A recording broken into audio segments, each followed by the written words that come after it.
juntos nos alegrarmos na presença do Senhor.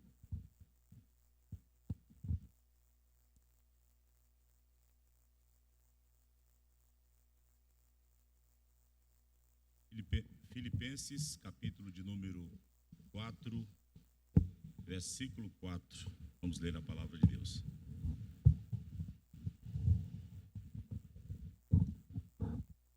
Um especial para todos os nossos irmãos que estão acompanhando o culto nessa noite através da live, nessa plataforma.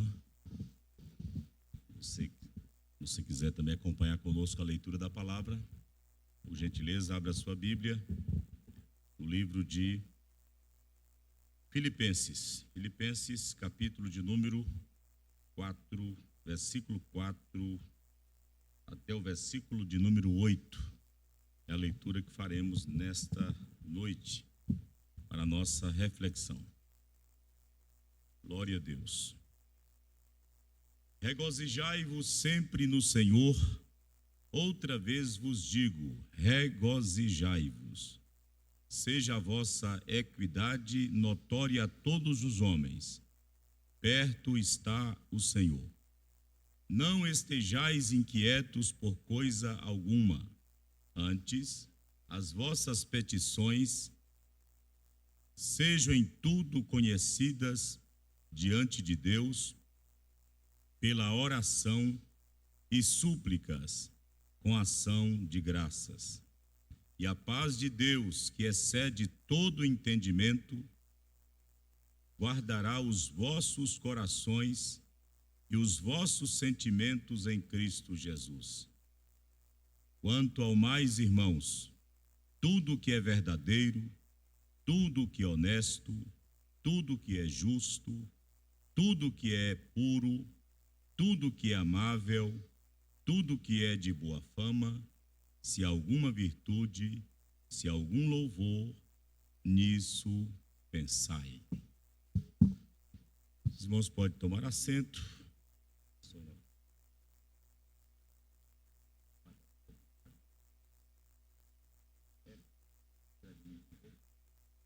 Glória a Deus. Só me dá um retorno aqui, um volume, um pouquinho, muito baixinho.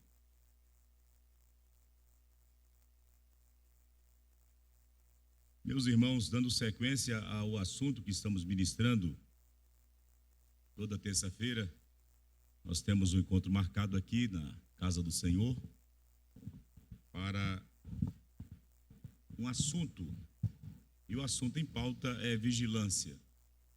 A vigilância, ela é de suma importância para a nossa vida cristã, para a nossa vida espiritual. Glória a Deus. 1 de Pedro, capítulo 5, versículo de número 8, diz: sede sóbrios, vigiai, porque o diabo, vosso adversário, anda em derredor, bramando como leão, buscando a quem possa tragar. Essa é a missão de Satanás. É tentar derrubar, tentar obstruir a nossa fé, tentar atrapalhar a nossa carreira, tentar atrapalhar a nossa vida. E ele está ao derredor, bramando como leão, buscando a quem possa tragar. O escritor, o apóstolo Pedro, inspirado pelo Espírito Santo, ele deixa para nós aqui uma receita. Como nós devemos agir diante das investidas de Satanás? O versículo de número 9 responde: ao qual resistir firmes na fé, sabendo que as mesmas aflições se cumprem entre os vossos irmãos no mundo. Então, o que ocorre aqui com você em Janaúba, em qualquer lugar, o diabo, o modus operandi de Satanás é quase que o mesmo. Ele usa ferramentas forjadas na sua expertise, forjadas para destruição da nossa fé.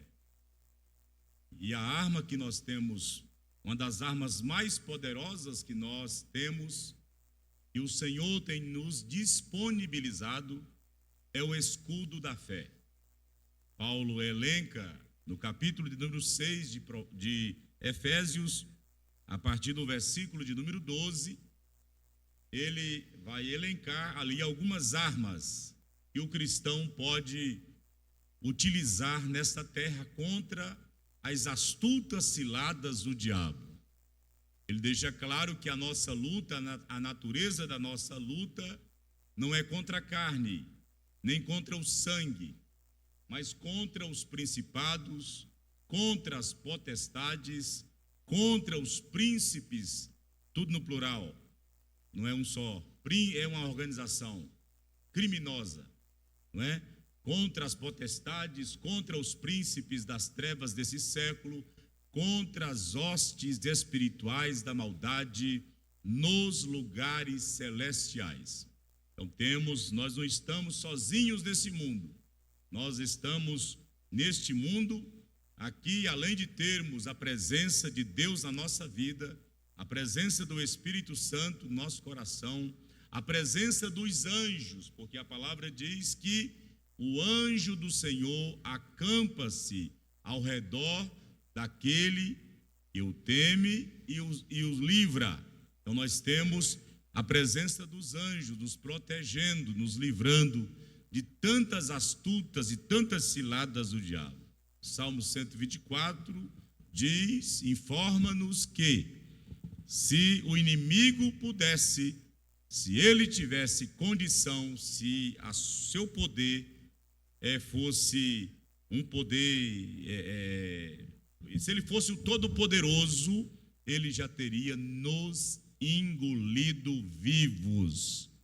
Mas graças a Deus que nós estamos na presença do Senhor, o laço de Satanás quebrou e estamos aqui livres das astutas ciladas do diabo até aqui.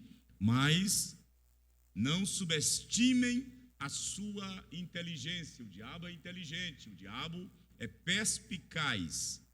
O diabo, ele trama contra a nossa vida, trama contra a nossa família, trama contra o nosso ministério. Ele está sempre ardiloso como ele está sempre trabalhando dioturnamente. O diabo trabalha o dia inteiro, ainda faz horas extras para fazer o quê? Matar, roubar e destruir, principalmente a vida daqueles que servem a Deus, daqueles que estão povoando os céus, daqueles que estão arrancando as almas do inferno dos braços dele e levando para os braços do Senhor Jesus. Esse é alvo das investidas de Satanás. Mas nós não vamos nos preocupar com isso, porque sobre nós repousa o Espírito da glória de Deus. É só fazermos o dever de casa, é só cumprirmos a cartilha cristã, a cartilha espiritual, oração, jejum, leitura da palavra, temor de Deus, fugir da aparência do mal, que estaremos livres das astutas ciladas do diabo e operando neste mundo para o reino de Deus, e Deus na frente protegendo, abrindo as portas para o seu povo, para a sua igreja. Falei aqui sobre algumas áreas que precisam de vigilância. Nós elencamos aqui algumas áreas já. Falei sobre preciso vigiar a nossa língua, o nosso vocabulário, aquilo que nós proferimos. É preciso filtrar isso aí, porque é um problema sério quando a gente não filtra as palavras, fala o que vem na cabeça, não é? Com pessoas, com filhos, com o cônjuge, etc. Então é preciso a gente filtrar as palavras, que as palavras sejam poucas, conforme diz lá em Eclesiastes capítulo 5, as palavras precisam ser poucas. E aí nós poderíamos aqui, mais uma vez, lembrar os irmãos, que já é um indício de que Deus não quer que a gente fale tanto. Ao criar o ser humano, ele deu 2 ouvidos, e só uma boca, né? Só uma língua, né? Então isso aí já dá uma noção de que precisamos ouvir mais e falar menos. Todo homem esteja pronto para ouvir e pronto também para falar. É isso que a Bíblia fala? Tardio para falar. Que fale, mas fale na hora certa. Fale palavras temperadas com sal, palavras brandas, porque a palavra dura suscita a ira, a branda aplaca o furor.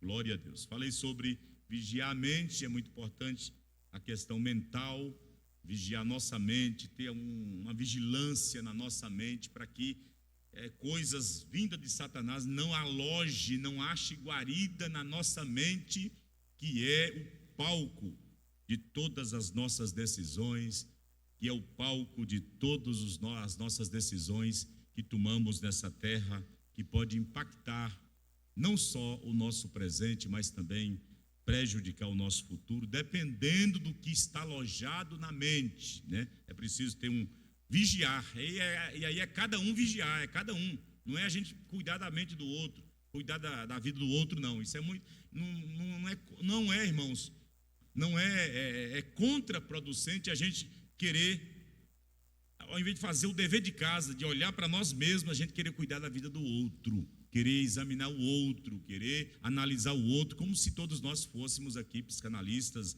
psicólogos, psiquiatras, etc. Não é isso, né? Esses profissionais, eles têm uma área de atuação, não vai examinar, tem aquele limite ali.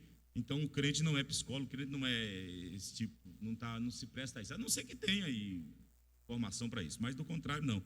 Todos nós somos leigos aí nessa área, então nós não temos que ficar examinando, ficar escrafunchando na mente, querer entrar na mente da pessoa para saber de coisas para depois, talvez, tripudiar sobre a pessoa. Então a mente é um campo importante. Falei também sobre os olhos, a vigilância nos olhos. Salmo 101, versículo 3 diz, o salmista diz que não colocaria diante dos seus olhos coisas imundas, né? Então, os olhos é importante. Vigiar, eu parei aqui nesse quarto item aqui, vigiar o nosso patrimônio espiritual. Nós temos um patrimônio a zelar, não é? A palavra de Deus, Apocalipse 3:11 diz: eis que venho sem demora, guarda o que tens, para que ninguém tome a tua coroa. Eu tenho que guardar, tenho que preservar o que nós temos, né? Para que ninguém tome a tua coroa. Esse ninguém aqui, sem sombra de dúvida, é Satanás, e anda ao derredor, bramando como leão, querendo roubar o nosso patrimônio. E qual é o nosso patrimônio? A salvação em Cristo Jesus, o nosso nome escrito no livro da vida. A vida eterna é o maior patrimônio que temos diante de Deus. Uma riqueza que não dá para descrever com palavras, não dá para descrever. A matemática, as exatas, elas não têm condição de mensurar, de medir o tamanho, a magnitude dessa riqueza. Não foi prata, não foi ouro. Pedro disse que nós fomos resgatados da nossa vã maneira de viver, que por tradição recebemos dos nossos pais, mas foi com o precioso sangue de um Cordeiro Santo, imaculado, que nós fomos resgatados da nossa vã maneira de viver, preço de sangue, preço que o Senhor Jesus pagou por nós. Portanto, é preciso nós termos um cuidado, um zelo em vigiar, para que o inimigo não mine essa riqueza que é a vida eterna. E eu quero falar esta noite, dando sequência, são 8 itens. Eu quero continuar falando hoje sobre um novo item, um novo ponto aqui, que é dentro dessa proposta de vigilância, e agora eu incluo aqui o coração. Vigiar o coração. O coração, o nosso coração é a sede das nossas emoções.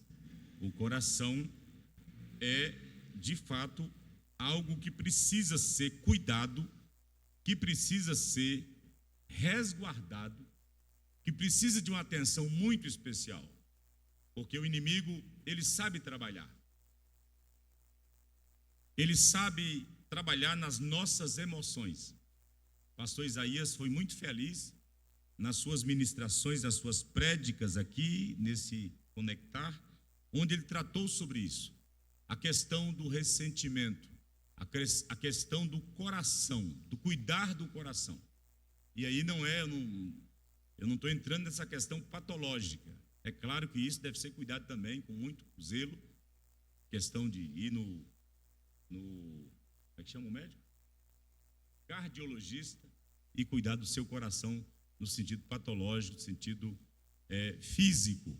Mas eu estou falando aqui do sentido das emoções. O coração é a sede das emoções, não é? E para início de conversa, nós vamos já iniciar lendo Provérbios capítulo 4, versículo 23, que é um texto bastante conhecido e que a gente coloca na NVI, por gentileza. Versão NVI.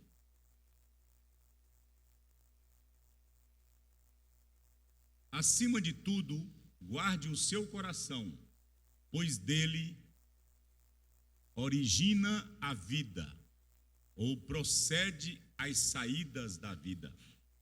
Então é do coração. O coração precisa ser tratado, precisa ser vigiado, precisa ser resguardado de toxinas, de coisas tóxicas, porque se a gente não vigiar, o coração pode se inflamar com coisas que vai prejudicar não somente a vida física, mas a vida espiritual. Vai trazer sérios prejuízos para a nossa vida, seja na área conjugal, na área familiar, na área espiritual, todas as áreas da vida humana. Se não cuidarmos das nossas emoções, serão prejudicadas. Quantas pessoas que têm um talento enorme, têm um potencial enorme, um potencial de fazer coisas, de produzir, de dirigir, de empreender, e às vezes se deixou levar por uma seta satânica. Talvez foi uma palavra, um gesto, ou a falta de um gesto, ou a falta de uma palavra, porque isso pode acontecer também. As pessoas, tem gente que decepciona com pessoas e não tem equilíbrio para se erguer. Tem pessoas que confiam em outras pessoas, apostam todas as suas fichas em pessoas, e as pessoas decepcionam. E tem gente que não sabe sair desta arapuca, que é confiar, que é apostar todas as fichas em pessoas. E às vezes isso é muito perigoso, porque se não nos soubermos sair disso aí, vem a decepção, vem a frustração, e tem gente que não consegue se erguer mais. Por isso que Salomão, na sua oração, ele foi muito inteligente quando ele pede, ele ora a Deus, antes de assumir aquela grande responsabilidade que era gerir o reino de Israel, que era assumir aquele reino no porte que estava. Seu pai, Davi, foi o maior rei de todos os tempos. Israel estava numa situação, Israel estava pacificado, e Salomão assume aquela grande responsabilidade.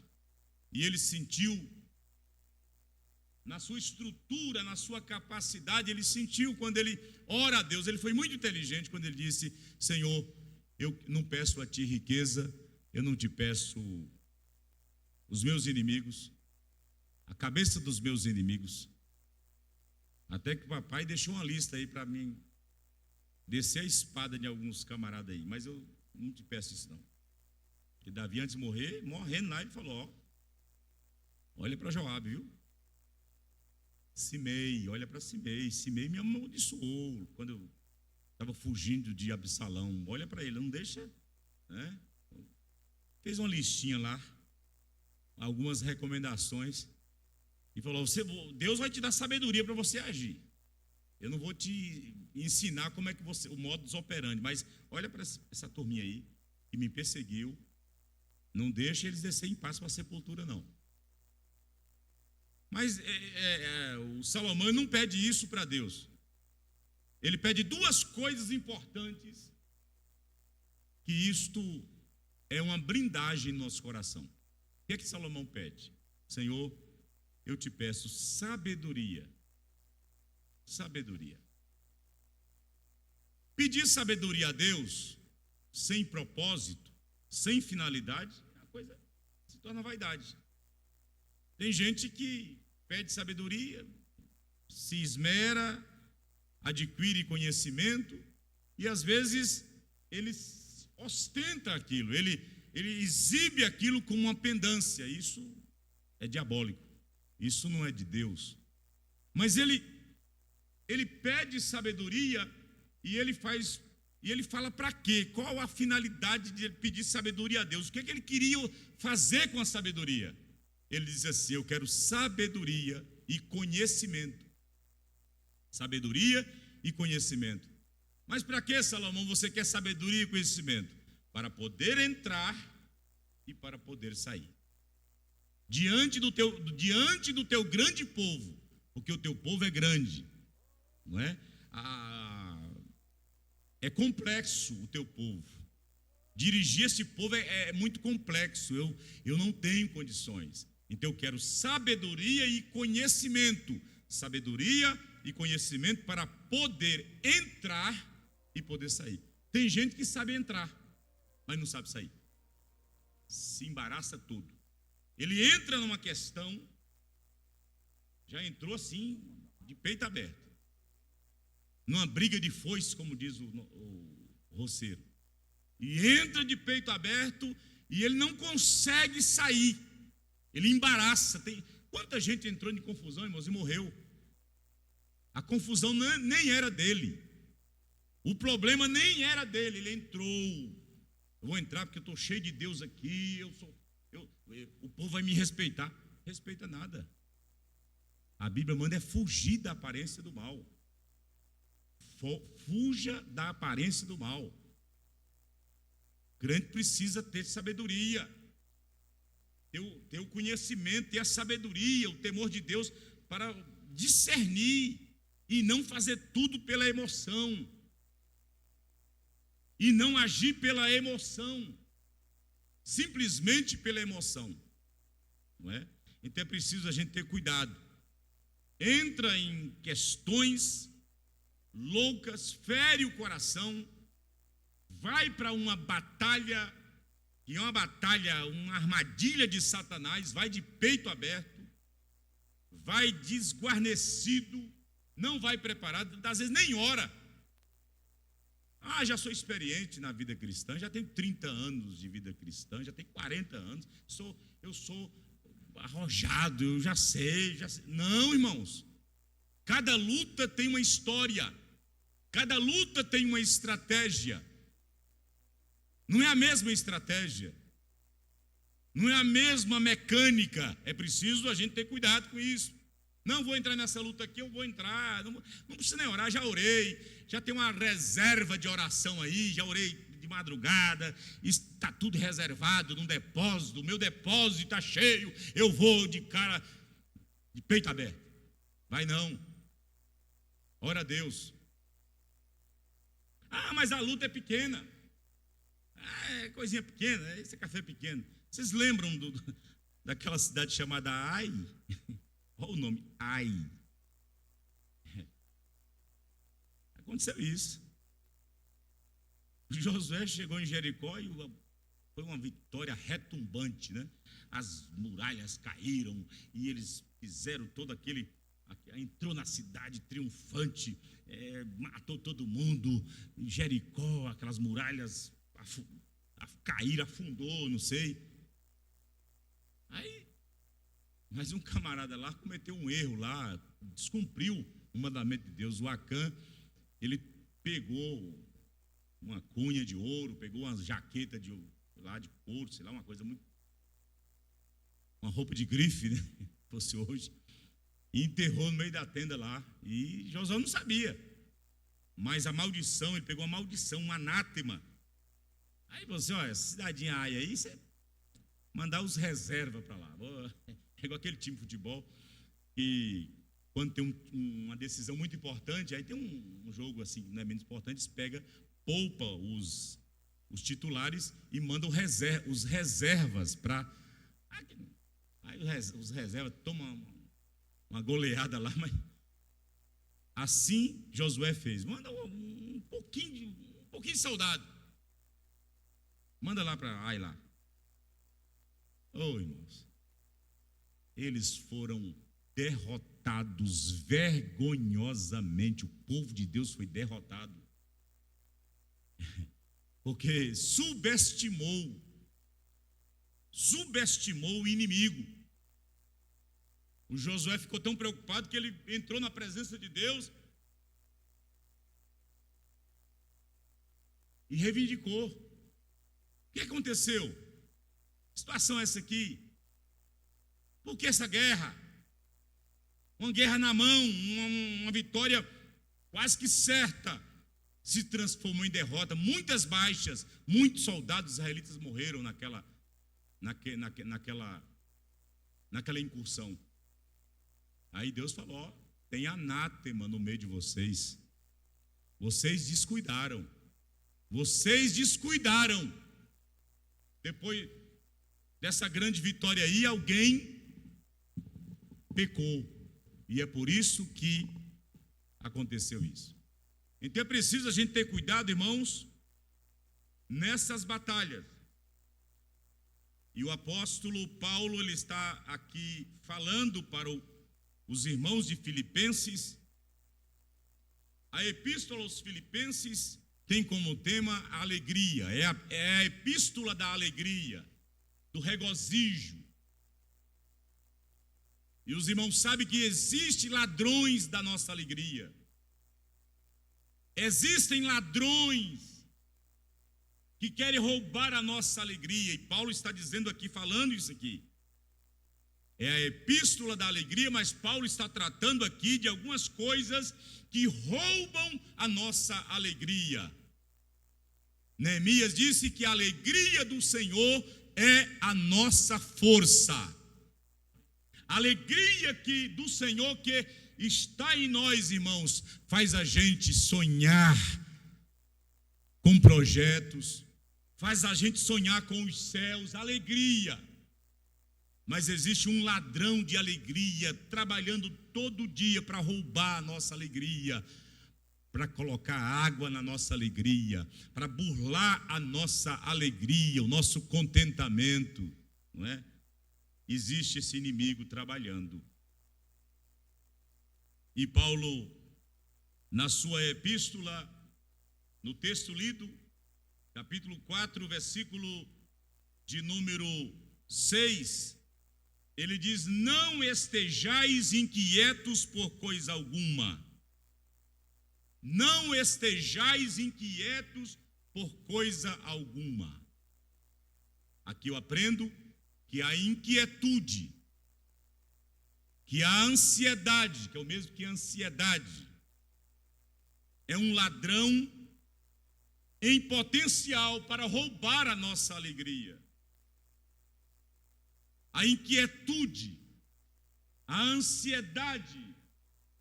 Os irmãos já aprenderam que a ansiedade é excesso de futuro. Depressão, excesso de passado. E estresse, excesso de presente. A pessoa está perturbada pelo futuro, que ainda não ocorreu,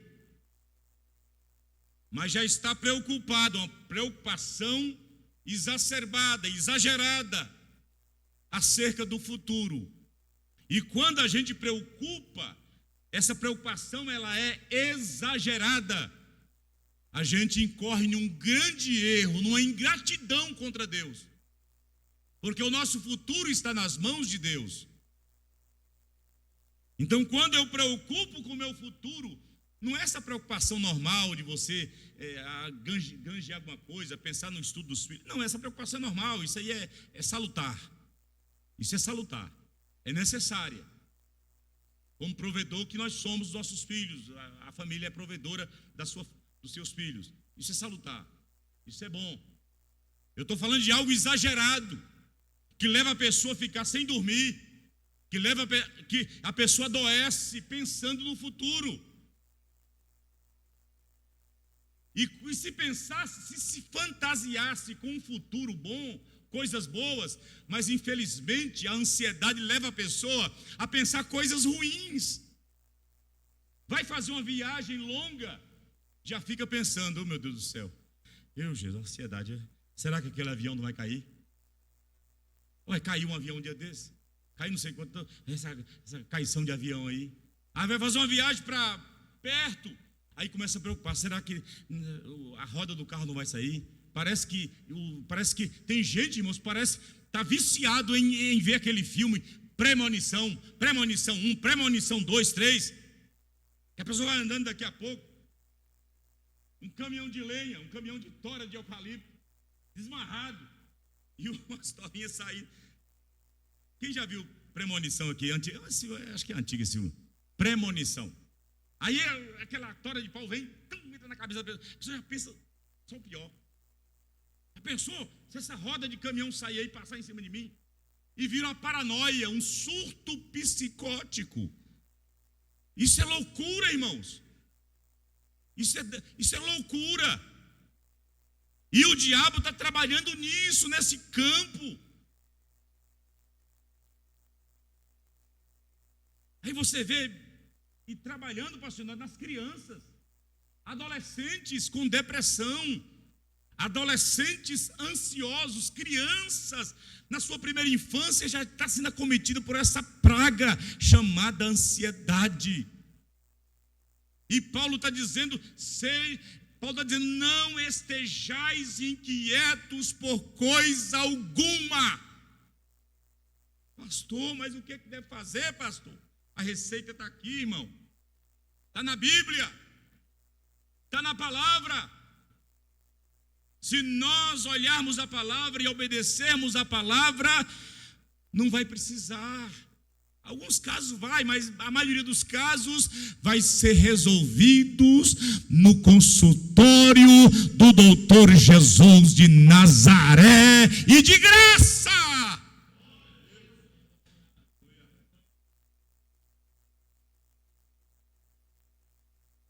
Ele diz, antes as vossas petições, orações, pedidos, rogos, sejam em tudo conhecidas diante de Deus. Se a gente parasse mais um pouquinho, irmãos, essa vida, esse frenesi da vida, e ao invés de orar, ao invés de rezar, nós orássemos, porque às vezes as nossas orações são rezas. O que é uma reza? São vãs repetições. Dobra o joelho, ora, fala, mas não está crendo que aquilo que está pedindo Deus vai fazer, está orando mesmo só para o protocolo, rezando. Mas se nós entrássemos na presença de Deus com a alma dilatada, com a alma, rasgássemos o nosso coração diante de Deus e expuséssemos a Deus as nossas ansiedades, os nossos problemas, as nossas dores, os nossos medos. Oh, irmãos, a presença de Deus, ela é o remédio, a presença de Deus traz um refrigério. Quantas vezes acontece isso? Você está aqui, você sabe disso. Chega aflito na presença de Deus, não tem nem palavras, as palavras faltam, como a irmã Ana, faltam as palavras. mas você chega ali despretensioso, você nem está pensando que vai falar com Deus, nem premeditou, mas daqui a pouco você abre a sua boca e a sua oração, ela flui de forma espontânea. O Espírito de Deus junta com o teu espírito e vai afinando, vai filtrando a oração, vai colocando palavras, vai inflamando o coração, vai aquecendo o coração. Daqui a pouco você já falou tanta coisa e com muita leveza, não dá sono, a pessoa não repete palavras, porque você está no domínio do Espírito Santo, orando, colocando diante dele as suas necessidades, e das vezes nem falando nada. Às vezes nem falando palavras audíveis, só lágrimas.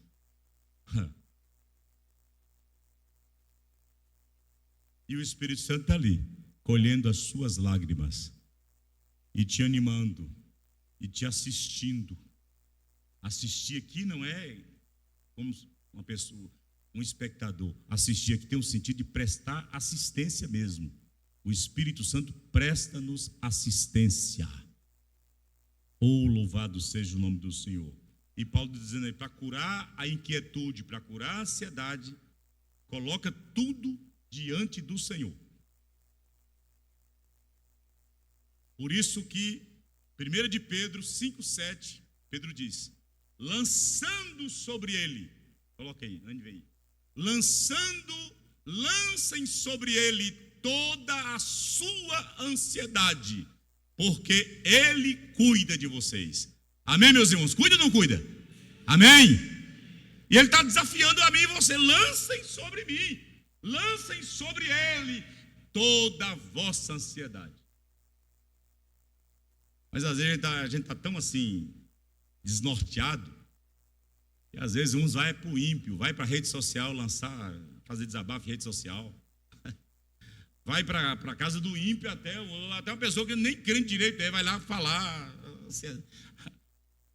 A coisa piora, porque o ímpio pega aquela palavra, ou um crente marabá, um crente paraguai, pega aquela palavra e sai disseminando. Fulano está arrebentado, deprimido, casamento está quase acabando, problema sério. Mas o Senhor Jesus está dizendo, a palavra está dizendo, lancem sobre ele. Ele quem? Jesus, toda a vossa ansiedade. Esvazia o embornal. Esvazia. Tudo que está entalado, joga nos pés dele. Joga aos pés dele. E Paulo está dizendo aqui, isso que Pedro está dizendo, Paulo está falando em outras palavras, mas está falando. Que as vossas petições sejam tudo conhecidas diante de Deus. Diante de Deus. Através de quê? Oração, súplicas, com ação de graças. Essa receita, irmãos, é infalível para curar a ansiedade. Oração, petição e ação de graças. Entra nessa batalha com o coração grato. Você já dá um tapa na cara do Satanás. Senhor, graças te dou. Ó Jó. Alguém pensou que Jó ia cair por terra, que a sua fé seria demolida. Quando chegou o último mensageiro e disse: Jó, seus filhos morreram todos. Acabou, Jó, sua família acabou. Jó abre a boca e diz: nu saí do ventre da minha mãe, e nu tornarei para lá. O Senhor o deu, e o Senhor o tomou. Bendito seja o nome do Senhor. Satanás olhou assim: crente duro, viu? Crente duro. E quando o Jó ele passou por um processo terrível de abandono dos amigos. Quando os amigos chegaram era para acusar. O próprio Deus não falou com Jó. Falou com Satanás e não falou com Jó. Vai entender Deus. Processo.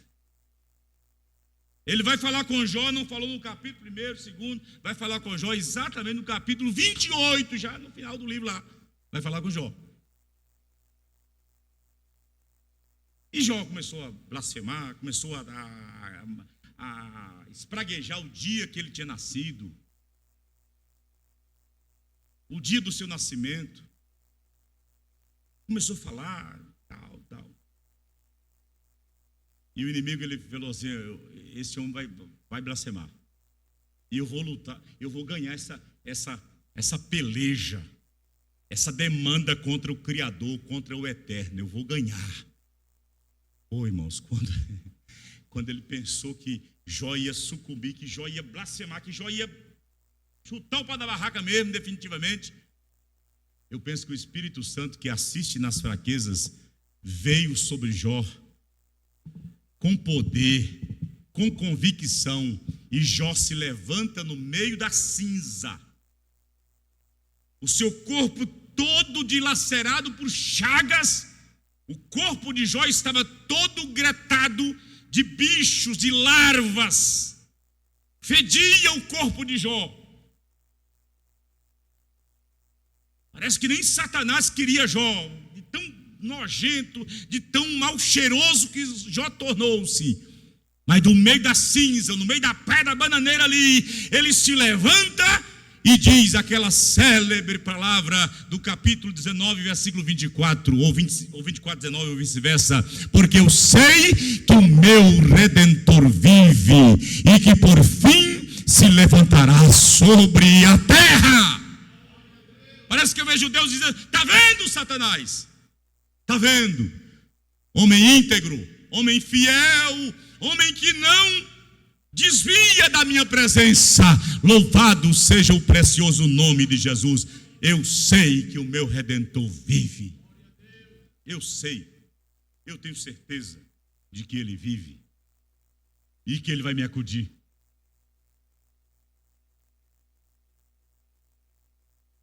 Eu sei que Ele vive.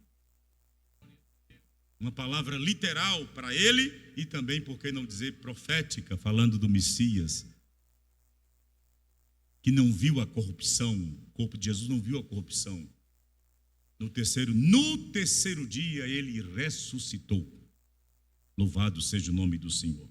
Então, meus irmãos, é preciso a gente ter esse entendimento. Aí a palavra continua dizendo o seguinte, versículo 7: e a paz de Deus, paz de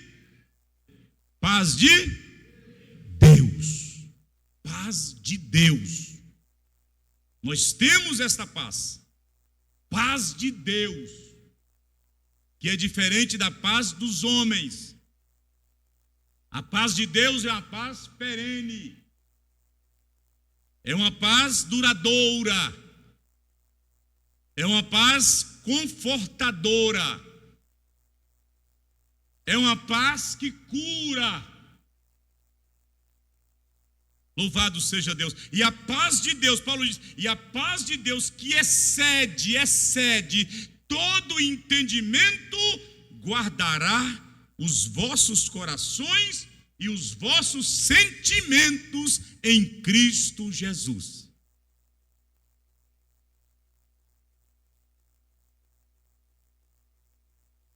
É promessa de Deus, irmãos. Isso aqui é coisa que está evidenciada na nossa vida. Nós estamos vivendo isso aqui. Agora, o que pode ocorrer são brechas que a pessoa dá. Brechas. Eu vou falar sobre relacionamento depois, mais para frente. Brechas, relacionamentos. Relacionamentos fora da vontade de Deus é uma brecha.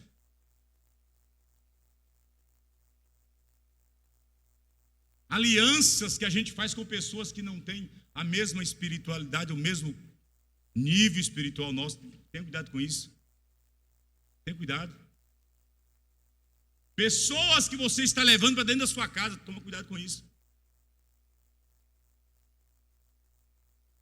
Toma cuidado. Você pode estar levando uma seta maligna. conceitos humanos, conceitos satânicos, que vêm travestido de virtude, travestido de piedade. E a pessoa vai alimentando aquilo, vai vendo aquilo, vai estudando aquilo. Daqui a pouco está corrompido. O coração está igual uma pedra, insensível. Quantas pessoas que estavam em nosso meio, eram até pregadores da palavra, mas começaram a seguir gente estranha, doutrinas estranhas, doutrinas que tinham ali alguma coisa de piedade, que parecia boa, mas nem tudo que parece é. Tem coisa que parece, mas não é. Você pega um copo de leite e pega um copo coloca lá um copo de maisena, ou que seja um cal, alguma coisa assim, parece, colocando assim, você não vê diferença, mas não é quando você vai sentir, quando você vai colocar na boca, você, opa, parece, mas não é. Eu conheço pessoas que eram crentes fervorosos, mas foi dando ouvido filosofia, coisas, pensamentos filosóficos, que é bonito de ouvir, um filósofo falando, é muito bonito de ouvir. Um camarada que é filósofo falar, é muito bonito. E mais bonito se ele for cristão, se ele tiver... Quem não já ouviu aqui aquele Mário Sérgio Cortella? Quem já ouviu um professor Mário Sérgio Cortella? É bonito você ouvir, ele é um cara católico. E ele traz umas coisas assim, interessantes. Mas tem a filosofia maligna para afastar a pessoa de Deus. E hoje tem crentes, pessoas que eram crentes, pregadores, virou ateu. Não crê mais no Cristo. Não crê mais no cristianismo. Deu ouvido. E tem gente que já cooperou conosco, inclusive foi pastor, que entrou por essas ideologias e estão afastados de Deus. Levou toda a sua família afastada de Deus e estão numa situação difícil, espiritualmente falando. Então é preciso a gente ter cuidado com os nossos sentimentos, com o nosso coração, ter cuidado com os nossos sentimentos. Vigiar o nosso coração. O nosso coração não é a casa da mãe Joana, que entra todo mundo indiscriminadamente. Não. O nosso coração é palco da presença do Espírito Santo.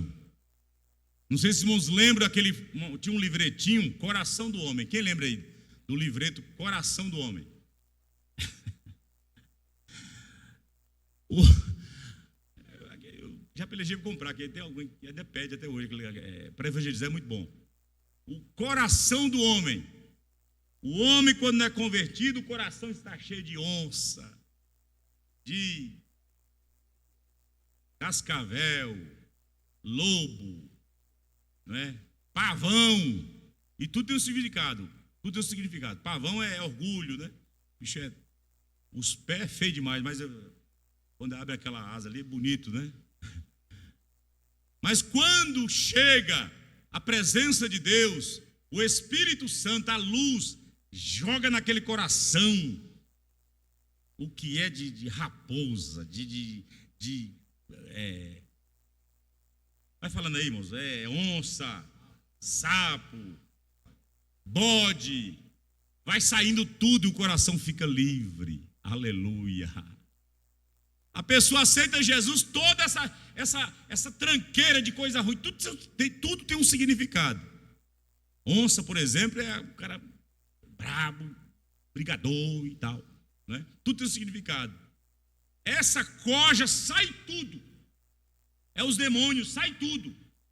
Mas se a pessoa não tiver cuidado, não vigiar, começar a transigir, começar a querer, a desejar coisa do mundo, amar coisa do mundo. Por isso que a Bíblia diz: não ameis o mundo e nem o que no mundo há. Aquele que ama o mundo, o amor do Pai não está nele. E o mundo passa, e todas as suas concupiscências, mas aquele que faz a vontade de Deus permanece para sempre. 1 João 2, 15 a 17. Então essa tranqueira volta. Ou você acha que não volta? Só deu lugar, ué. Nós temos a nossa participação.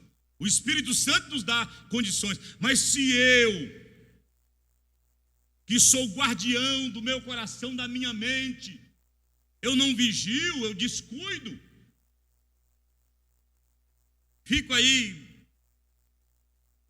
abro o coração, não fecho o meu coração para essas coisas, deixo aberto, é igual a casa, irmãos. Aqui em Janaúba eu não sei, talvez não tenha esse nível de criminalidade, mas vai em lugares mais movimentados, deixa a casa aberta para você ver. A casa fechada, o ladrão já vai e mina e rouba, mas deixa aberta, para ver se não, está aberta aqui, vou entrar mesmo. Então o nosso coração não é para ficar aberto para tudo quanto é coisa, não, para tudo quanto é sentimento, não, para tudo quanto é amizade, não, para tudo quanto é aliança, não. Tem que haver um filtro, e esse filtro é determinado pela palavra de Deus. O crente, aleluia, o crente ali, Alá, Salmo 1, versículo 1 a seguir, o crente que está ali embasado no Salmo 1, ele está meditando nas Escrituras todos de dia e de noite, ele tem discernimento, ninguém não é enganado não, irmãos. Ninguém engana crente que lê Bíblia, que medita na Bíblia.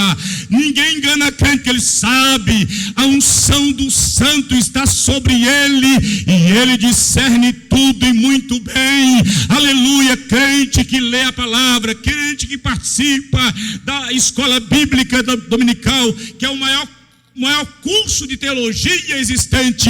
Isso é dito por todos os especialistas de hoje. Aleluia, esse crente não é presa fácil, esse crente não vai ser dominado, levado por vento de doutrina. Esse crente é firme, ele pode não saber nada de teologia, ele pode nem saber, nem ter sido alfabetizado, mas ele tem a graça de Deus, ele tem a sabedoria de Deus na sua vida, e vai discernir, e quando ele perceber que é de Satanás, ele vai discernir e vai dizer: para trás de mim, Satanás, eu estou fechado com Jesus, eu estou com Jesus. Mas nunca se viu uma geração tão fraca de Bíblia como nos dias de hoje. E aí você vê gente caindo, gente capotando dia após dia, coisas triviais, coisas mínimas, está caindo. Cai, levanta, cai, não tem uma firmeza.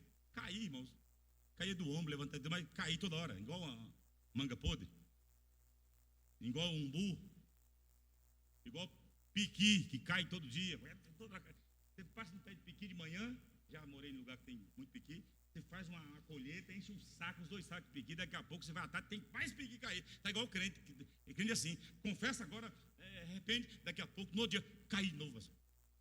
Virou piqui? Virou umbu, virou manga. Manga também é assim, ué. Não, tem que ter uma firmezazinha, ué. Não vira brincadeira, ué.